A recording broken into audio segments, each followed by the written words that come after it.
بسم الله الرحمن الرحیم. به نام الله بخشنده مهربان. تنزیل الكتاب من الله العزیز الحکیم. نزول این کتاب از جانب الله شکست ناپذیر حکیم است. إنا أنزلنا إليك الكتاب بالحق فاعبد الله مخلصا له الدين. این کتاب را به حق بر تو نازل کردیم، پس الله را با خلوص اعتقاد پرستش کن. الا لله الدين الخالص والذين اتخذوا من دونه أولياء ما نعبدهم إلا ليقربونا إلى الله زلفى إن الله يحكم بينهم فيما هم فيه يختلفون إن الله لا يهدي من هو كاذب كفار. آگاه باشید که دین خالص و خالی از شرک از آن الله است و افرادی که غیر الله را دوست و کارساز خود انتخاب کرده اند پندارشان این است که آنان را فقط به آن دلیل می پرستیم که ما را به الله نزدیک گردانند و منزلتمان را بیشتر کنند. الله در موارد اختلافشان میان آنان و موحدان راستین داوری خواهد کرد. بی تردید الله کسی را که دروغگوی ناسپاس باشد هدایت نخواهد کرد. لو اراد الله ان يتخذ ولدا لاصطفى مما يخلق ما يشاء سبحانه هو الله الواحد القهار. اگر الله میخواست فرزندی برگزیند از میان آفریدگان خود هرچه میخواست برمیگزید. او منزه از این نسبت هاست و اوست الله یگانه پیروزمند. خلق السماوات والأرض بالحق يكور الليل على النهار ويكور النهار على الليل وسخر الشمس والقمر كل يجري لأجل مسمى ألا هو العزيز الغفار. آسمان ها و زمین را به حق و با هدف آفرید. شب را بر روز می گستراند و روز را بر شب و خورشید و ماه را در خدمت شما گماشت که هر یک تا سرآمد معینی روان است. آگاه باشید او شکست ناپذیر آمرزگار است.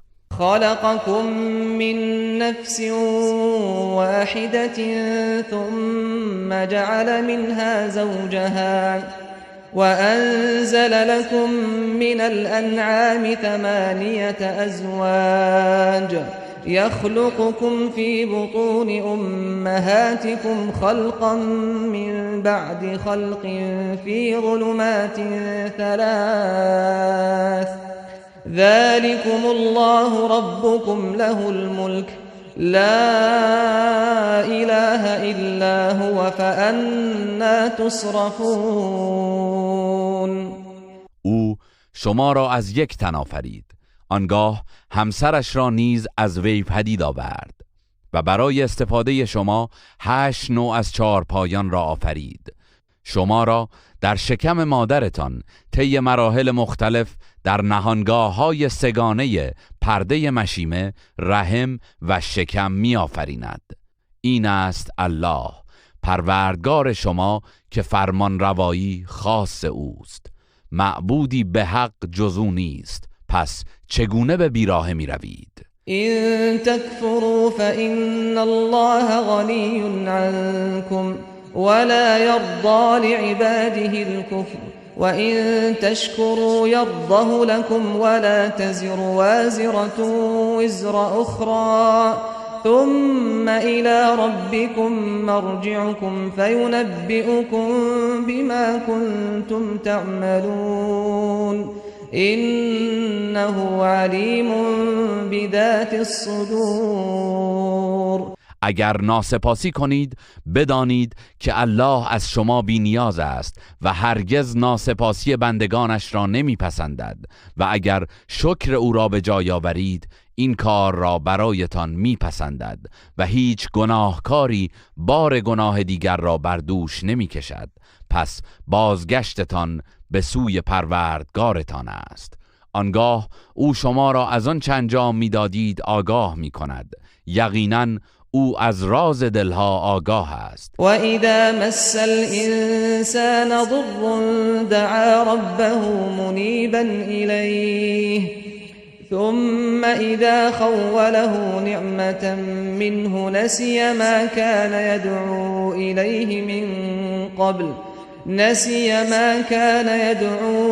إليه من قبل وجعل لله أندادا ليضل عن سبيله قل تمتع بكفرك قليلا إنك من أصحاب النار. هرگاه انسان دچار رنج و زیانی می شود پروردگارش را با تضرع و زاری می خواند و به درگاهش باز می گردد. اما هنگامی که نعمتی از جانب خود به وی می بخشیم مشکلی را که قبلا برایش دعا می کرد از یاد می برد و برای الله در قدرت همتایانی قائل می شود تا دیگران را نیز از راه او گمراه کند. ای پیامبر، به چنین کسی بگو چند صباحی با ناسپاسی از نعمتهای دنیا بهره مند شو که قطعاً دوزخی خواهی بود. امن هو قانت آناء الليل ساجدا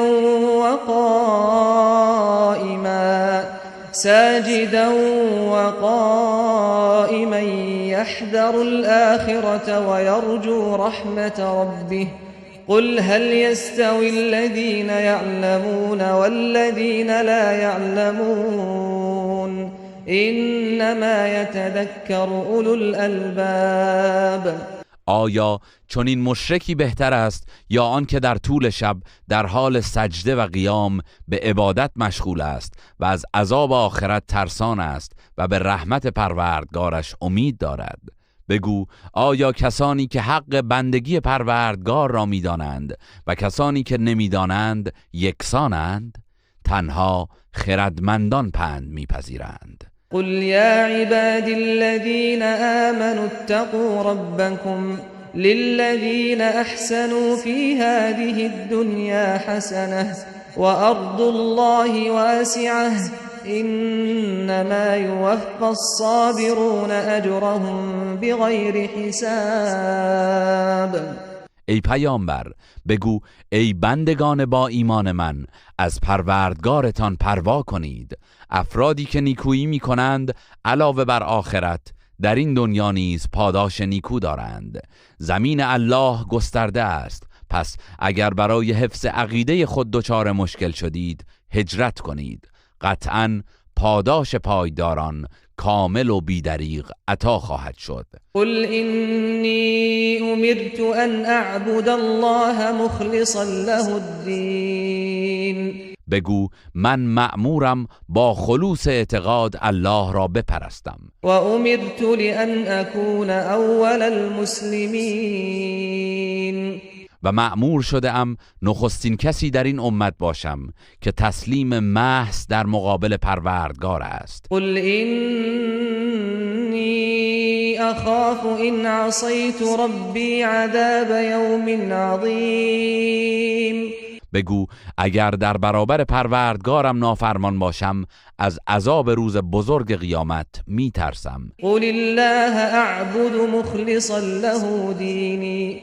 ای پیامبر بگو من الله را با خلوص اعتقاد خود می پرستم. فاعبدوا ما شئتم من دونه قل إن الخاسرين الذين خسروا أنفسهم وأهليهم يوم القيامة قل إن الخاسرين الذين خسروا أنفسهم وأهليهم يوم القيامة ألا ذلك هو الخسران المبين. شما نیز غیر از الله هر چه را می‌خواهید بپرستید. بگو زیانکاران واقعی کسانی هستند که به طمع دنیا خود و خانوادهشان را در رستاخیز به زیان انداختند. آگاه باشید که این همان زیان آشکار است. لهم من فوقهم ظلل من النار ومن تحتهم ظلل ذلك يخوف الله به عباده یا عباد فاتقون. بر بالای سر و زیر پایشان طبقاتی از آتش است. این است آنچه الله بندگانش را از آن می‌ترساند. ای بندگان من، از نافرمانی من پروا کنید. والذین اجتنبوا الطاغوت ان یعبدوها وانابوا الی الله لهم البشرى فبشر عباد. بشارت برای کسانی است که از پرستش طاغوت اجتناب ورزیدند و توبه کنان به درگاه الهی بازگشتند. پس ای پیامبر به بندگانم بهشت را بشارت بده. الذين يستمعون القول فيتبعون احسنه اولئك الذين هداهم الله واولئك هم اولو الالباب. همان کسانی که سخنهای مختلف را میشنوند و از بهترین آن پیروی میکنند، آنان کسانی هستند که الله هدایتشان کرده و خردمندند. افمن حق عليه كلمة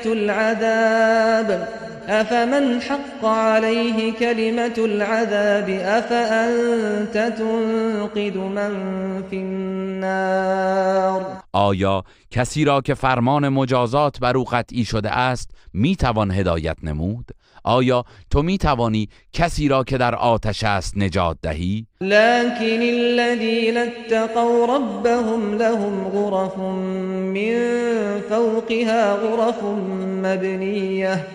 غرف مبنية تجري من تحتها الأنهار وعد الله لا يخلف الله الميعاد.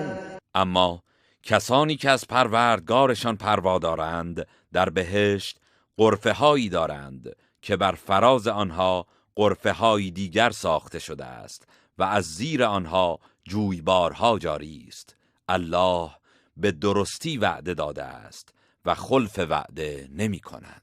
ألم تر أن الله أنزل من السماء ماء فسلكه ينابيع في الأرض ثم يخرج به زرعا مختلفا ألوانه ثم يهيج فتراه مصفرا ثم يجعله حطاما إن في ذلك لذكرى لأولي الألباب. آیا ندیده ای که الله بارانی از آسمان فرستاد و آن را به صورت چشمه‌هایی در زمین جاری ساخت؟ آنگاه به وسیله آن کشتزاری با رنگ‌های گوناگون پدید می‌آورد، سپس پژمرده می‌گردد و می‌بینی که زرد شده است. آنگاه آن را خرد و خاشاک می‌سازد. بی تردید در این دگرگونی‌ها پندی برای خردمندان است. افمن شرح الله صدره للإسلام فهو على نور من ربه فويل للقاسية قلوبهم من